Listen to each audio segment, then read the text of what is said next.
D'après un sondage récent de l'Institut CSA, 41% des salariés seraient touchés par le stress au travail. Pour Danielle, assistante de gestion, ce n'est pas une fatalité. En pleine clôture de bilan, elle se réserve un quart d'heure pour rejoindre Anne-Catherine qui l'attend pour une séance de shiatsu. Voilà.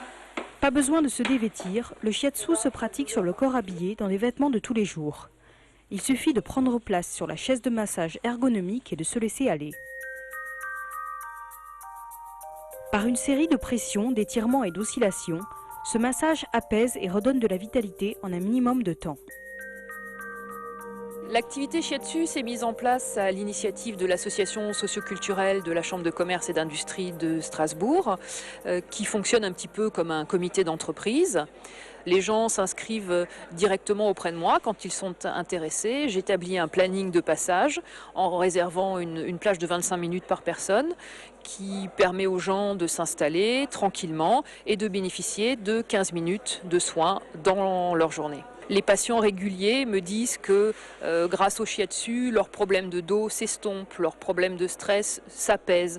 Bon, ça ne résout pas tous les problèmes, mais je pense qu'on peut dire que ça fait du bien. Et cela ne ferait pas du bien qu'aux salariés. Entre absentéisme, cessation d'activité et décès prématurés, le coût social du stress professionnel en France a en effet été estimé à 2 à 3 milliards d'euros par l'Institut national de recherche et de sécurité. Contrairement à ce qu'on pourrait croire, prendre une pause dans la journée pour soi-même, c'est vraiment pour le plus grand bénéfice de l'activité professionnelle. On est moins stressé, on est plus productif, on est plus détendu, on accepte les choses telles qu'elles viennent. Et je pense que ça devrait vraiment se développer dans l'entreprise pour le plus grand bénéfice de tout le monde. Coût de la séance, 20 € pour un quart d'heure, dont la moitié est ici pris en charge par le comité d'entreprise. Une pratique encore très peu répandue dans les entreprises françaises. Les pires oppositions sont les oppositions dues au poids des mentalités, des habitudes, de l'inertie de la routine.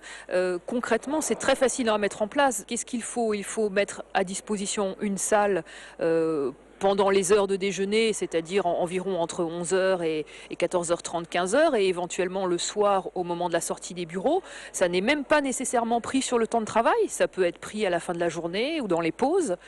15 minutes, ça peut même représenter une pause, je dirais, naturelle dans une journée de travail.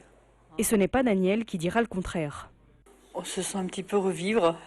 On est effectivement très stressé par le travail, on a des fatigues et autres, et puis c'est vrai que c'est quand même très, très agréable.